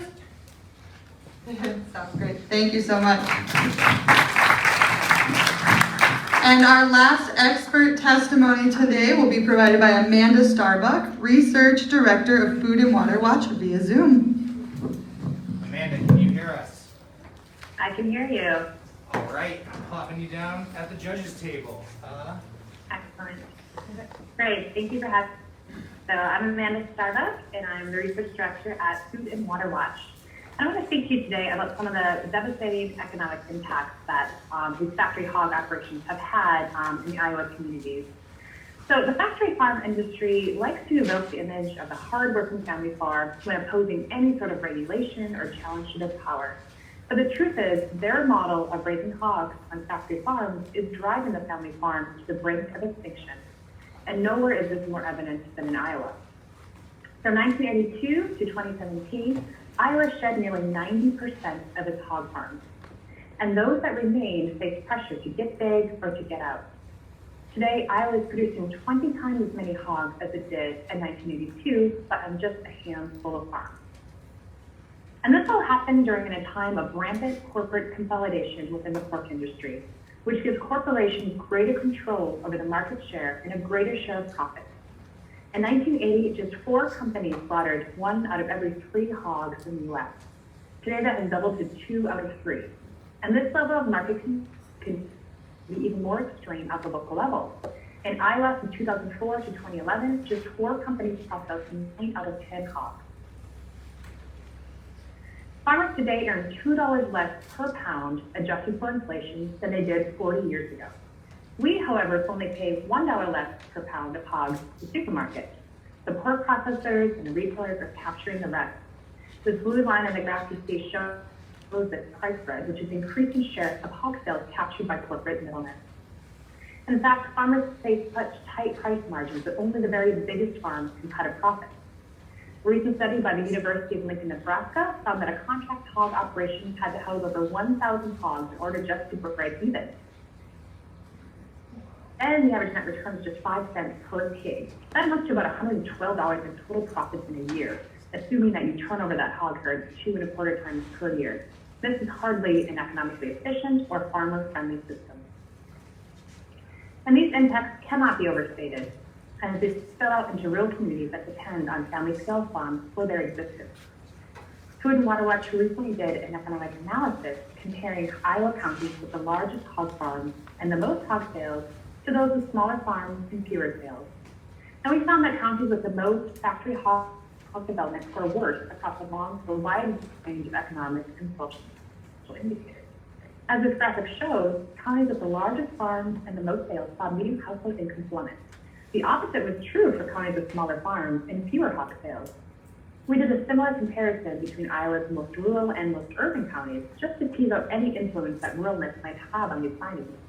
And we found that rural counties overall did better than those that have rapid factory farm growth. You can see that they here too had a modest increase in median household income. So this is not just an issue between urban and rural development, it's an issue between corporate farms and family farms. And these differences are apparent across other indicators that we looked at, including population changes. As you can see here, population losses across rural counties were only half as severe as counties with rapid factory farm growth. The counties with the greatest population growth, those that had the fewest factory farms. But perhaps most telling in this study was job growth and losses. While farm jobs plummeted across the board from 1982 to 2017, the counties that actually have the most factory hog development saw the greatest losses in farm jobs. This underscores the fact that factory farms are not only anti-farmer, but also anti-job creation.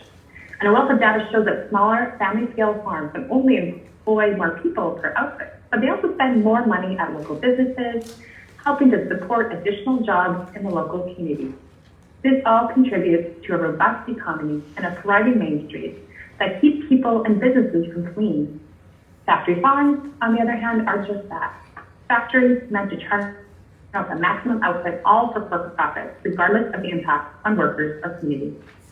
And it's time for Iowa's leaders to wake up to the reality that factory farms are helping to drive rural depopulation, job losses, and lower income. And it's time to protect the family farm that holds our rural communities together. Thank you.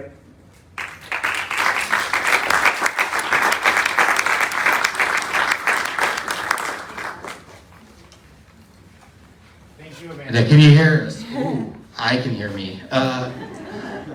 Judges, do you have any questions for Amanda Starbuck? All right, Silvia. Well, Amanda, I think you know this answer, but if you don't, I do. But I think it's important for everyone in the audience to hear this. Iowa is the biggest hog producer in the nation. We produce 1/3 of U.S. hogs.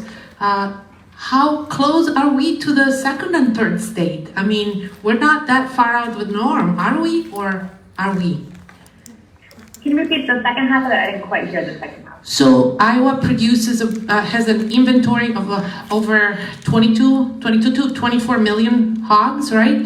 The second state in the country in terms of hog production, which also has a lot of problems. How many hogs do they produce? That's a really good question, and I do not have it off the top of my head. But well, I do. It's 9 million, and it's North Carolina. We produce over 2.5 times as many pigs as North Carolina, and 3 times as many pigs as Minnesota. So those numbers that you showed are kind of really striking if you put them in the context of how unique Iowa is. Yeah, and I think it really is important to say too that a lot of that processing is really just for export as well. We're not feeding ourselves in sale, we're feeding corporate profits and their export things. So we're producing more than we absolutely need. Judges, are there any other questions for Amanda Starbuck? All right, thank you, Amanda.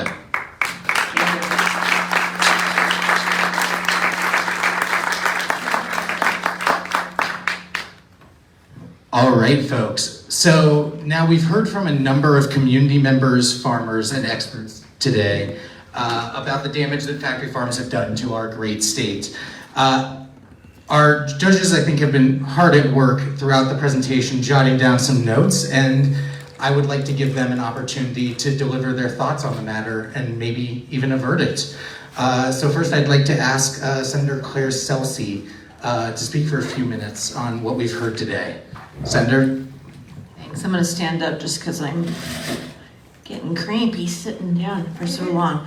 Anyway, thank you all to all the speakers for your insightful and thought-provoking presentations. I learned several new things today.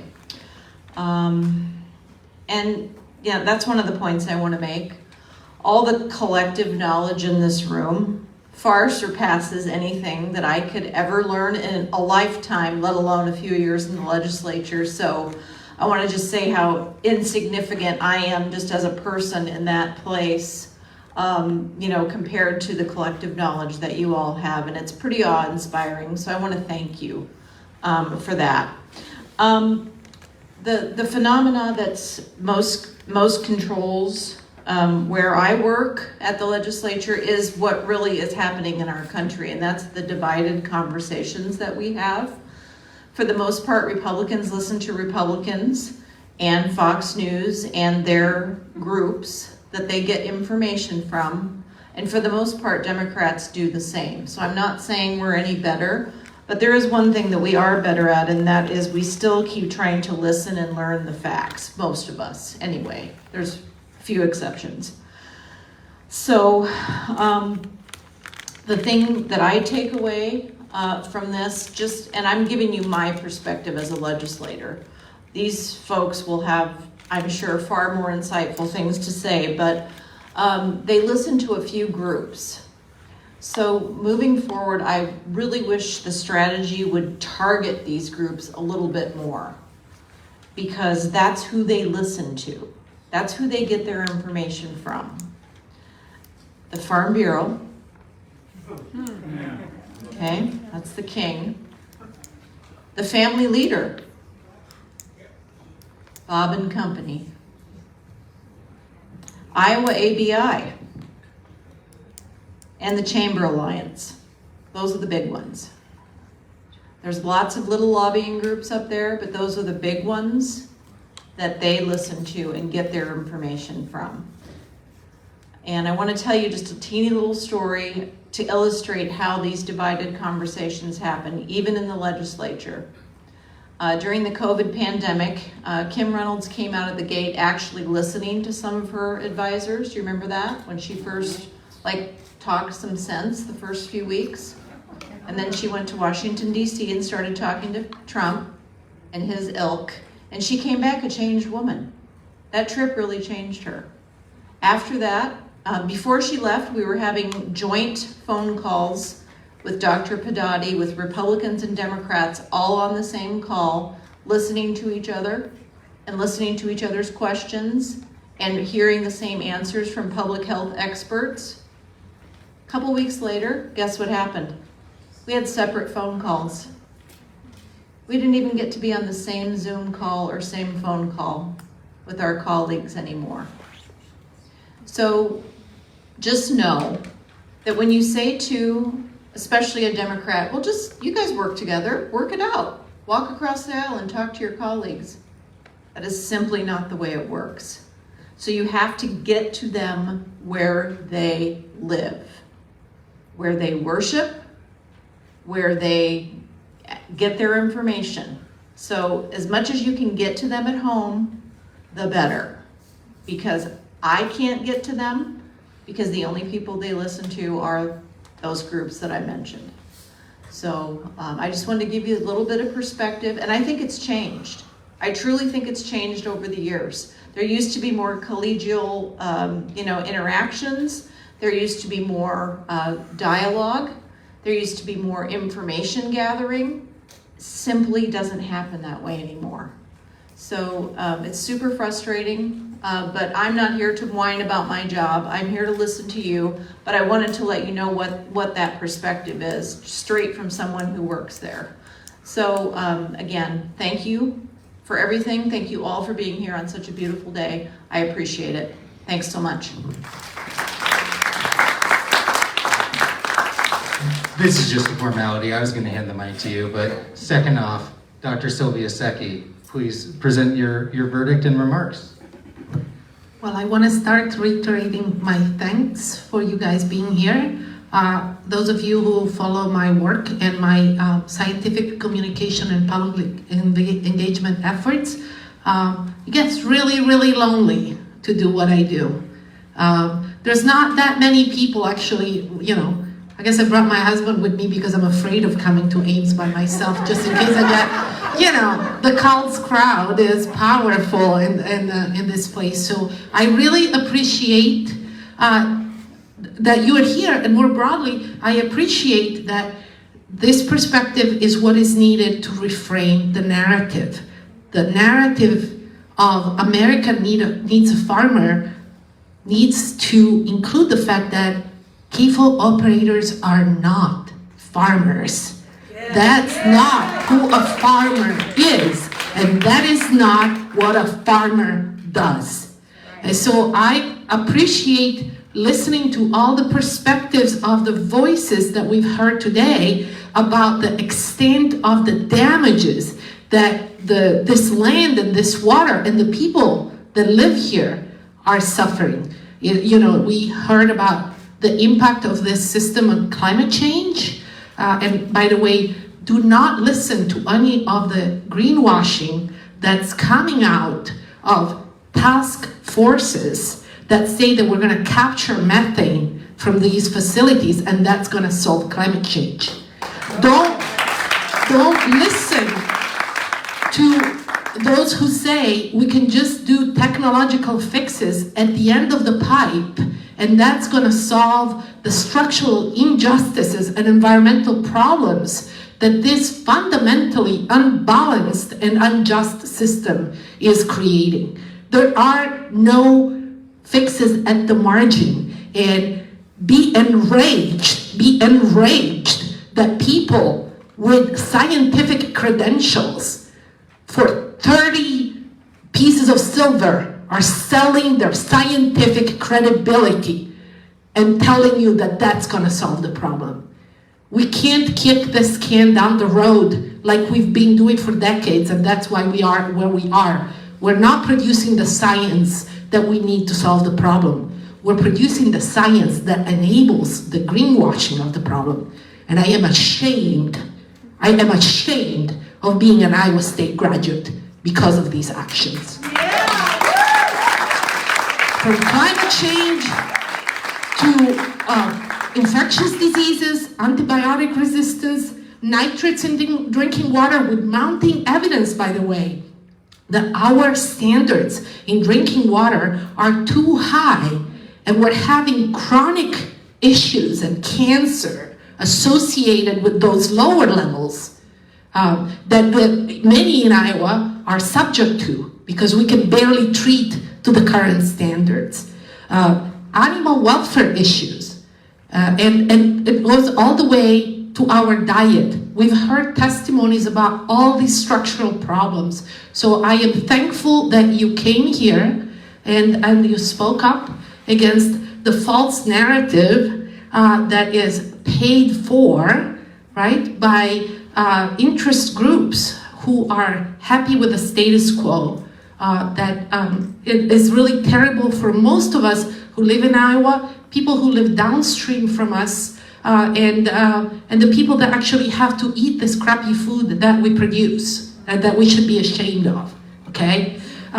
So my verdict is that we should have a moratorium, but that a moratorium should be the first step towards addressing historical structural problems and injustices that many of you have brought to the fore today, and create a food system that feeds people without destroying the environment and those who work within it, whether it physically destroys them or frankly destroys their soul, because CAFO operators are not farmers, and nobody should do that kind of job and produce this kind of livestock.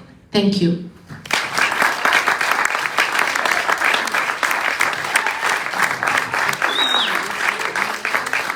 Thank you, Dr. Secchi. And finally, we have Dr. Frances Thicke. What are your thoughts on the situation? Well, I don't know if I can follow that one. It's really hard. Sorry. Well, we've seen here today very clearly that rural Iowans are suffering from air quality problems from CAFOs, water quality problems, quality of life, property values plunging, even their health. This is a bad situation we've been aware of. We are all aware of it. The Iowa legislature has failed miserably in its duty to protect Iowans. It's really a shameful situation. And that excludes Claire over here. Because we know not all legislators, there are some that are working, but they have to get more help from other legislators. And this is what is called regulatory capture. When powerful interest groups can get legislators to create laws and regulations that favor them, they're small little people compared to all of the rest of us. But we know that money speaks loudly, but people speak loudly too. We heard Cherie Ortiz a little earlier here, didn't we? We can speak loudly. We need a lot of us to do that. And apparently we're not there yet. But I'm impressed. I looked in the back here, there's about 27 organizations. That is very impressive. But it's not enough, unfortunately.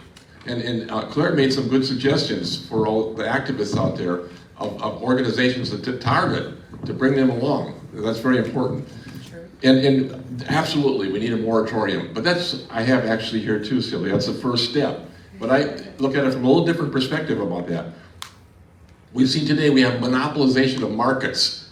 And so the independent farmer has been forced out. And so cheap grain makes CAFOs.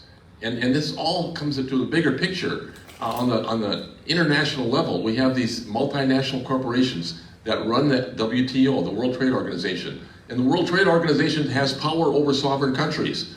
Sovereign countries, they tell sovereign countries how to make their laws in order to make things like cheap grain so that we can have CAFOs all over the world.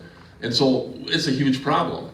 And Patrick's telling us about the move to amend. That's a great first step. We have this big problem. Yes, we need a moratorium now, but that we need to put that in the big picture, and we need to keep on trucking after that. Thank you.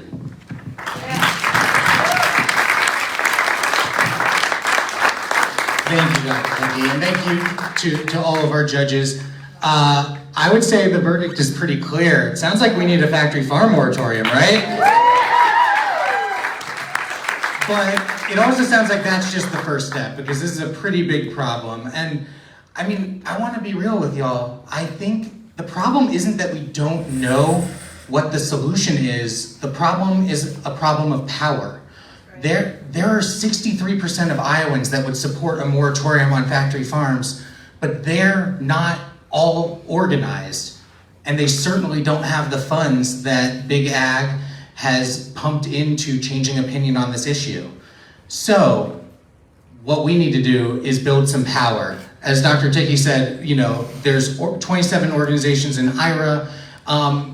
We need to grow this coalition, and we also need to grow every single one of our organizations. So I wanted to bring up a few fellow leaders from the Iowa Alliance for Responsible Agriculture up to talk about some ways to make an impact. Caitlin, would you like to come up? And Tommy and Diane, please join me up here as well. Hello, everybody. So what can we do about it? There's several different things that we can do in preparation for a moratorium. One of them is to contact your legislators. So as Senator Claire Celsi had mentioned, one person can only know so much, but collectively our knowledge together is powerful. And that's why our legislators need to hear from not just one of us, but all of us together.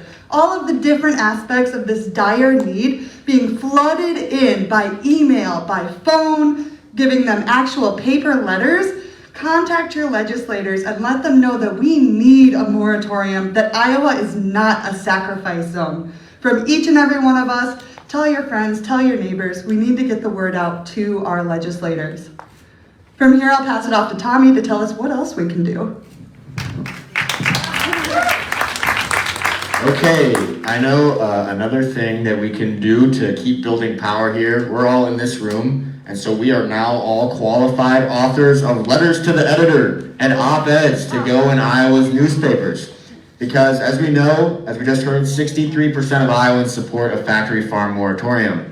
But 63% of Iowans do not know about what's going on in this room right now and about the power that we have together. And so in those LTEs, share the experiences that you have in these meetings. Share the knowledge that we're gaining and tell people to get involved. Your voice means a lot, and you can get your name in the paper, which is great. I'll pass it off to Diane. Visuals are a good reminder and also a way to educate. Along the way, Hunter Grannies have worked with Food and Water Watch and IARA, and we have some signs in the back there that the more signs and reminders that people see, the more questions they'll ask, or keep it in the backs of their minds of what should we be doing. So today, if you know some good places to put those signs and people that you know, the more signs we get out, the better. And that's another step we can do. Thank you, Diane. And lastly, as I was alluding to, if you are not currently an active member of an organization, join one. There are so many folks here who are activists in their communities, but there's a lot of folks who haven't, who don't go out and canvass, who don't make calls, and that's okay. We're all busy people, but this is a dire situation, and we need every person, every boot on the ground to make an impact and to really raise hell about this. So I encourage you to find an IARA steering committee member or an IARA activist. If you're an IARA activist, raise your hand. Hey, find one of those people, go talk to them if you want to get involved, and don't worry, we'll be reaching out after the event with some next steps. So with that, I think we should maybe call this session to a close. And I realize there's a gavel on the table that has not yet been pounded. So Dr. Secchi, will you do the orders? We call this clearing to a close. Thank you for joining us, everyone.